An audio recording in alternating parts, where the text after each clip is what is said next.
Let's look at the solution of algebra bytes. A farmer has decided to build a wire fence along one straight side of the property. For this, he planned to place several fence posts at an interval of 6 meters, with posts fixed at both ends of the side. After he bought the posts and wire, he found that the number of posts he had bought was 5 less than required. Okay. However, he discovered that the number of posts he had bought would be just sufficient if he spaced them 8 meters apart. What is the length of the side of his property and how many posts did he buy? Okay. See how this will go down is, if we had one side, if the distance was just 6 meters, he would need 2 posts, 1 post and 2 posts. If the distance was just 6 meters, if the distance was 12 meters combined, he would need 3 posts. If the distance was 18 meters, he would need 4 posts, so on and so forth. He had n posts. He had n posts. Because of n posts, he was falling short by 5. He was falling short by 5, which would mean, let's say, can I use a different color? Okay, this color here is nice. He needed one post more. He needed 1 post, 2 posts more, 3 posts more, 4 posts more, and 5 posts more. These 5 he's missing out on. Because of 5, how much distance is he missing out on? Can you see? 5 distances. So if he had n posts purchased, n plus 5, n posts minus 1 into 6 will be equal to the total distance. Because whatever is the number of posts, that minus 1 into 6 gives me the total distance. This we have. Now, when we have 8 posts placed at a gap of 8, we have n posts. So n minus 1 into 8 is equal to also the total distance. These two expressions are equal. D and D is equal. So simply let's replace it. This here. So n plus 4 or 6n plus 24 is equal to 8n minus 8. We get 2n is equal to 32 or n is equal to 16. Once we've got n equal to 16, we can simply go ahead and place it here. 15 into 8 is equal to 120. This could be the answer. Or here, n plus 5 is 21 minus 1 is 20. 20 into 6 is 120. Both these cases will get the same result. Answer to the question has to be option D. Next question. The total number of chocolates with Ram and Lakhan is more than 85 but less than 95. Okay. If Lakhan gives a particular number of chocolates to Ram, then Ram will have 8 times the number of chocolates left with Lakhan. Okay. So I'm saying let Ram start off with X chocolates and Lakhan will therefore have total minus X chocolates. Lakhan gave a particular number of chocolates to Ram. So minus K plus K, and then Ram ended up with 8 times the number of chocolates left with Lakhan. So Lakhan would have Y chocolates. Ram would have 8Y chocolates. Can you see? This tells me that the total number of chocolates has to be a multiple of 9. And within this range, the only number that is a multiple of 9 is 90. The only number that is a multiple of 9 is 90, which would mean if Ram initially had X chocolates, he got K from Lakhan, he would reach 80, and Lakhan initially had 90 minus X chocolates. He gave out K to Ram and he reached 10. This storyline we have. In the alternate storyline, if Ram gives the same number of chocolates to Lakhan, so Ram starting off at X chocolates, if he gave out K chocolates to Lakhan, and Lakhan starting off with 90 minus X chocolates receives K chocolates from Lakhan, Same number of chocolates. Then Lakhan will have double the number of chocolates left with Ram. We know the total is 90. So if it is divided into two parts, which are in the ratio 2:1, it would be 30, it would be 60. This is 30, this is 60. So essentially what we now have is x plus k is equal to 80. X minus k is equal to 30. I'm only looking at Ram's share because finally what we are asked is how many chocolates does Ram have? So k and k cancelled. We get 2x is equal to 110 or x is equal to 55. Okay, so if x is equal to 55, k should be equal to 25. Let's just check if everything works out that way. 55 plus 25 is 80 indeed. 90 minus 55 is 35. 35 minus 25 is indeed 10. Here 55 minus 25 is indeed 30, and 35 plus 25 is indeed 60. How many chocolates does Ram have? The answer to the question will be 60. Sorry, not 60, 55. Ram had 55 chocolates. Moving on.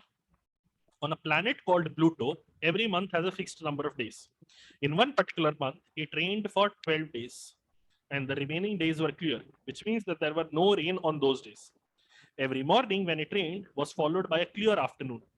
Every afternoon when it rained, it was preceded by a clear morning. So a total of 10 mornings and 14 afternoons were clear. How many days had no rain at all? Just don't fall into the trap of thinking that the month would have 30 days or 31 days or 28 days here, because this is a separate planet. We don't know how many days are there in the month. But can you say you have 10 clear mornings,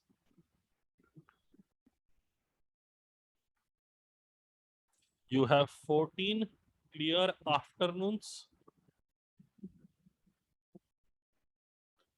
and you have 12 rainy half days. Why I'm calling it half days is because you were told every morning when it rained, it was followed by a clear afternoon, and every afternoon when it rained, it was preceded by a clear morning. So half a day had rain. The total here turns out to be 36, and this 36 is comprised of this 36 is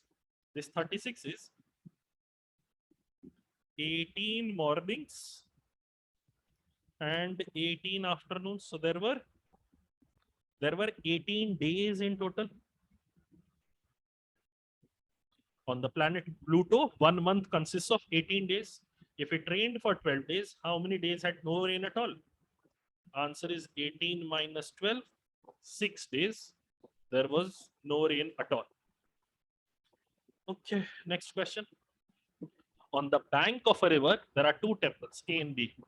The river has some magical powers by which it triples the quantities of flowers put into it.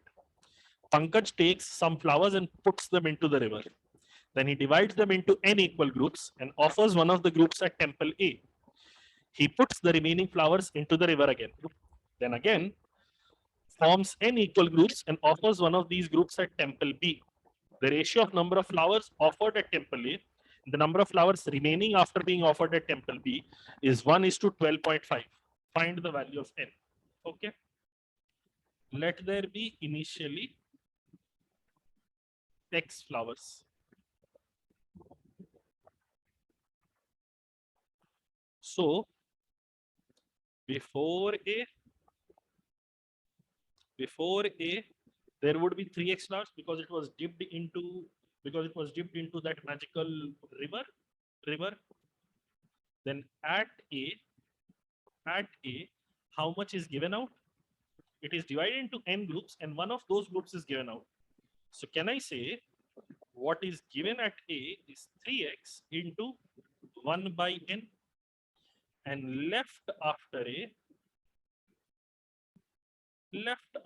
A would be 3x into 1 minus 1 by n, or n minus 1 by n. This is the number of flowers left after A. Okay. In the same vein, let's go before B. Remember, the number of flowers left after A was dipped in the river again, so it will be tripled again. So we would have 9x n minus 1 by n. These many flowers you have. These many flowers you will have. Then at B, you will devote 9x into n minus 1 by n into 1 by n. You will give out these many flowers, and you will be left after B. Left after B would be 9x n minus 1 by n and n minus 1 by n.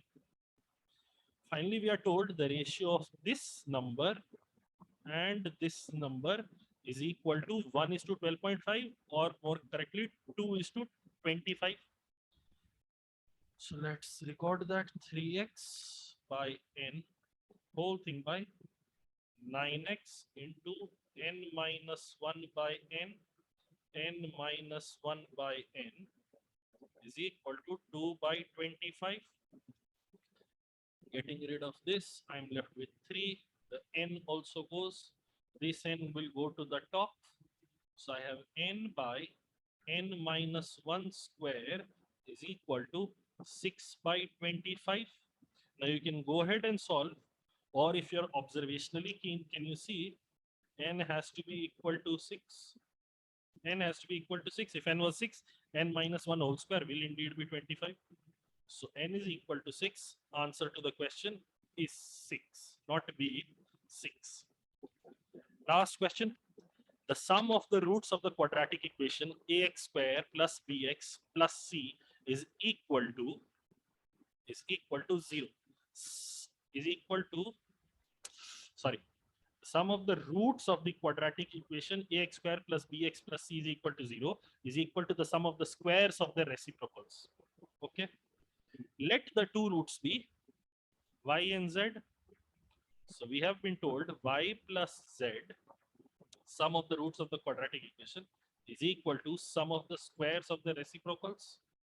So 1 by y square plus 1 by z square. Working only on the RHS, I will get z square plus y square by yz square whole square, which I can further break down into z plus y whole square minus 2yz whole thing divided by yz square. Y plus z is equal to this. Now from this equation alone, do we know y plus z is equal to minus b by a, and yz is equal to c by a. We have both these things available. Now when we have both these things available, all I have to do is plug it into this expression here. So minus b by a is equal to b square by a square minus 2c by a whole thing divided by c square by a square. Okay. I want to get rid of a squares everywhere. So I'm adding an a square here and a ca here, ca here. So all the a squares gone. All the a squares gone. This c square will now go to here. I get minus bc square is equal to ab square minus 2ca square. Exchanging the sides, I will get 2ca square is equal to ab square plus bc square. When we reach this result, you can see these three numbers are in AP. Therefore, the answer to the question should be option B, AP. That will be all for this episode. Hopefully, you learned something.